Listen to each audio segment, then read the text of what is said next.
નમસ્કાર મિત્રો, આપણે યુટ્યુબ ચેનલ એસી જોબ ગુરુમાં સૌનું સ્વાગત છે। તો આજે મિત્રો નવી માહિતી લઈને આવ્યા છે, જેની તમે આતુરતાથી રાહ જોઈ રહ્યા હતા। તો પોલીસ કોન્સ્ટેબલનું ડોક્યુમેન્ટ વેરિફિકેશન માટેનું લિસ્ટ જાહેર થઈ ચૂક્યું છે અને પોલીસ કોન્સ્ટેબલ જે પરીક્ષા લેવડાની હતી તેનું ડોક્યુમેન્ટ વેરિફિકેશન માટે કેટલું કટ ઓફ રહ્યું છે તે કટ ઓફ દરેક કેટેગરી વાઇઝ જાહેર થઈ ચૂક્યું છે। તો ચાલો આપણે મિત્રો શરૂ કરીએ તે પહેલાં યુટ્યુબ ચેનલની અંદર જો કોઈ મિત્રો નવા હોય તો તેને સબસ્ક્રાઈબ કરવા અને અન્ય મિત્રોને શેર કરવા નમ્ર વિનંતી। તો અહીંયા તમે જોઈ શકો છો કે દરેક કેટેગરીની અંદર પોલીસ કોન્સ્ટેબલનું મેરિટ કેટલે અટક્યું તે અંગેની આપણે માહિતી મેળવીએ।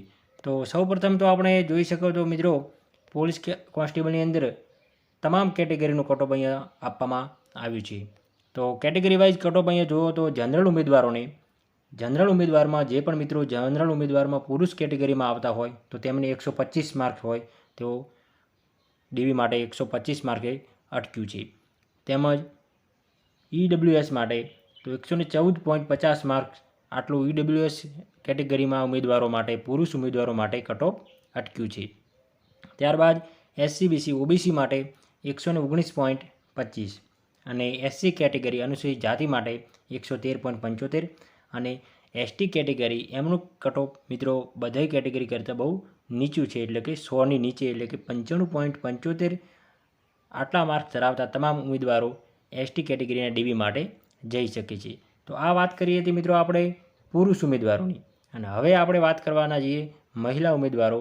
તો જનરલમાં જે પણ મહિલા ઉમેદવારો આવે છે તેઓ 104.75 માર્ક્સ ધરાવતી હોય તેવી તમામ મહિલાઓ ડોક્યુમેન્ટ વેરિફિકેશનમાં જઈ શકે છે।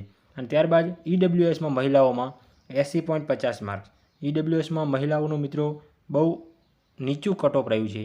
તો 80.50 માર્ક્સ ધરાવતી તમામ મહિલાઓ ઈડબ્લ્યુએસ કેટેગરીમાં આવતી હોય તેઓ ડોક્યુમેન્ટ વેરિફિકેશન માટે, અને એસસીબીસીની અંદર 98.50 માર્ક્સ ધરાવતી તમામ મહિલાઓ એસસીબીસીની અંદર પણ ડોક્યુમેન્ટ વેરિફિકેશન માટે એલિજિબલ છે।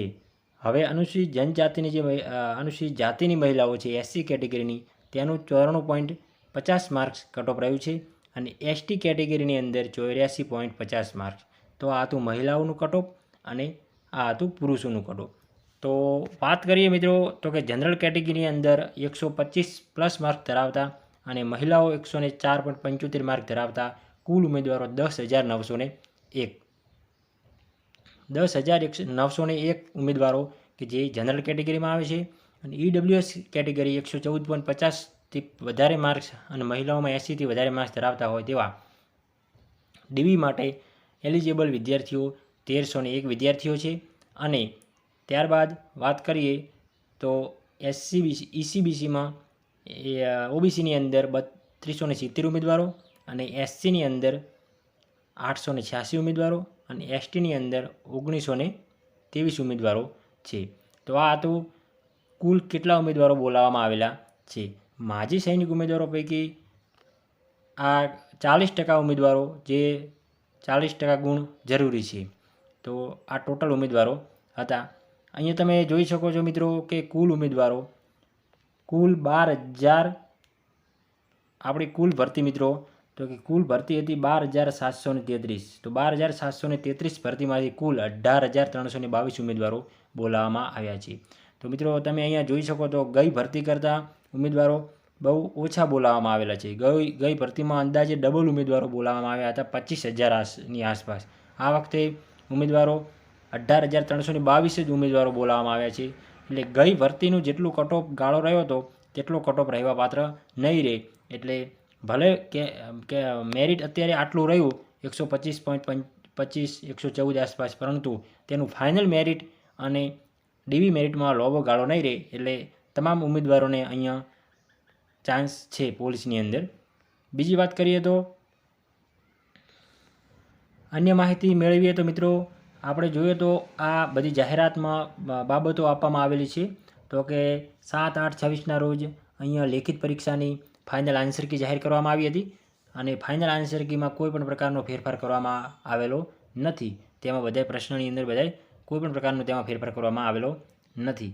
અને ત્યારબાદ 11/7/26ના રોજ લેખિત પરીક્ષાના ગુણ વેબસાઇટ પર મૂકવામાં આવેલા હતા, અને ત્યારબાદ અત્યારે જે મિત્રો આગળ વાત કરીએ તો એનસીસીનું સર્ટિફિકેટ ધરાવતા હોય, રમતગમતની અંદર કોઈ પણ પ્રકારનું સર્ટિફિકેટ ધરાવતા હોય, રક્ષા શક્તિ યુનિવર્સિટીનું સર્ટિફિકેટ ધરાવતા હોય, નેશનલ કોઈ પણ પ્રકારનું જે ગુણ મળવાપાત્ર છે તેવું સર્ટી ધરાવતા હોય તો તેઓ સર્ટીના ગુણ અત્યારે એડ કરવામાં આવેલા છે.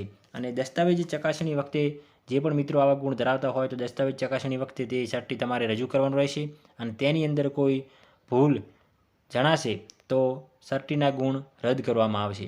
કોઈપણ પ્રમાણપત્ર ધરાવતા ન હોય તેવા તમામ ઉમેદવારોના વધારાના ગુણ બંધન કરતા રહેશે, એટલે કે રદ કરવામાં આવશે.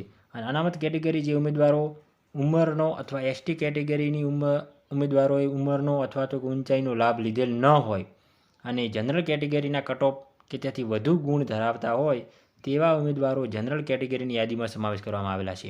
બરાબર, જનરલ કેટેગરીમાં જે અનામત કેટેગરીના ઉમેદવારોનો સમાવેશ કરવામાં આવેલો છે. ત્યારબાદ અન્ય માહિતી અહીંયા આપવામાં આવેલી છે કે ભરતી પ્રક્રિયા દરમિયાન કોઈ પણ ઉમેદવારો ગેરલાયક હોય છતાં તેમને યાંત્રિક, ક્લેરિકલ અથવા બીજી કોઈ પણ ભૂલના લીધે લાયક ગણવામાં આવેલ હશે. અગર પસંદ કરવામાં આવેલ હશે તો કોઈ પણ તકે રદબાતલ ગણવામાં આવશે. ત્યારબાદ સીસીટીવી કેમેરાની વાત કરવામાં આવેલી છે કે લેખિત પરીક્ષા વખતે સીસીટીવી કેમેરાની ચકાસણી કાર્યવાહી ચાલુ છે અને જો કોઈ ગેરરીતિ જણાવવામાં આવશે. અન્ય માહિતીમાં મિત્રો જોયો હતો કે ખાલી જગ્યાના 2 ગણા ઉમેદવારોને દસ્તાવેજ ચકાસણી માટે બોલાવવા જણાવેલ છે. 2 ગણા ઉમેદવારોને દસ્તાવેજ ચકાસણી માટે જણાવેલ છે. અને મિત્રો આ પ્રથમ તબક્કો છે. પ્રથમ તબક્કામાં સામાન્ય કેટેગરીમાં ખાલી જગ્યાના 2 ગણા ઉમેદવારો અને અનામત કેટેગરીમાં જે ઉમેદવારો આવે છે તેમણે ખાલી જગ્યાના 1 ગણા ઉમેદવારો દસ્તાવેજ ચકાસણી માટે બોલાવવામાં આવેલ છે. તેથી પાર્ટ એ અને પાર્ટ બીમાં બંનેમાં 40% ગુણ ધરાવતા હોય અને એવા ઉમેદવારો કુલ કેટલા ઉમેદવારો છે તો તમે અહીંયા જોઈ શકો છો. પાર્ટ એ અને પાર્ટ બીમાં 40% ગુણ ધરાવતા હોય તેવા ઉમેદવારો 39,225 છે. મિત્રો લાખોની સંખ્યામાં ફોર્મ ભરાતા હોય પરંતુ પાર્ટ એ અને પાર્ટ બીમાં બંનેમાં એલિજિબલ ટોટલ ઉમેદવારો 39,225 ઉમેદવારો એવા છે કે જે પાર્ટ એ અને પાર્ટ બીમાં પાસ થયા છે. તે પૈકી કુલ ઉમેદવારો પૈકી 18,322 ઉમેદવારો જેને દસ્તાવેજ ચકાસણી માટે બોલાવવામાં આવેલા છે. તેથી મિત્રો દસ્તાવેજ ચકાસણી માટે ગઈ ભરતી કરતાં આ ભરતીમાં ઓછા ઉમેદવારો બોલાવવામાં આવેલા છે. તેથી કોઈ અમુક ઉમેદવારો વાત કરતા હોય કે 150, 140 પ્લસ જશે, 145 જશે તો તેવું કોઈ ગભરાવાની જરૂર નથી. અહીંયા ગઈ ભરતીમાં તમે જુઓ તો ડીવીના કટઓફ અને અન્ય ફાઇનલ કટઓફ વચ્ચે ગેપ બહુ જોવા મળ્યો હતો. જેમ કે EWS છે SCનું મેરિટ એ ટાઈમે 94 આસપાસ રહેલું હતું અને ફાઇનલ મેરિટ 117 આસપાસ, એટલે કે 25 ગુણ આસપાસનો વચ્ચે ગેપ જોવા મળ્યો હતો. તો આ ભરતીમાં એટલો ગેપ જોવા મળશે નહીં, કારણ કે આ ભરતીની અંદર ગુણનો ઘેરાવ વધારે છે. તેથી આનાથી વધારે જે મિત્રો 10 ગુણ ધરાવતા હોય તો તેવા તમામ ઉમેદવારો તમામ કેટેગરીની અંદર ફાઇનલ મેરિટની અંદર આવી જશે. તો થેન્ક યુ મિત્રો. આવી જ અન્ય માહિતી માટે આપણે યુટ્યુબ ચેનલને હાલ જ સબસ્ક્રાઈબ કરો અને અન્ય મિત્રોને શેર કરો. Thank you. જય ભારત, જય હિન્દ.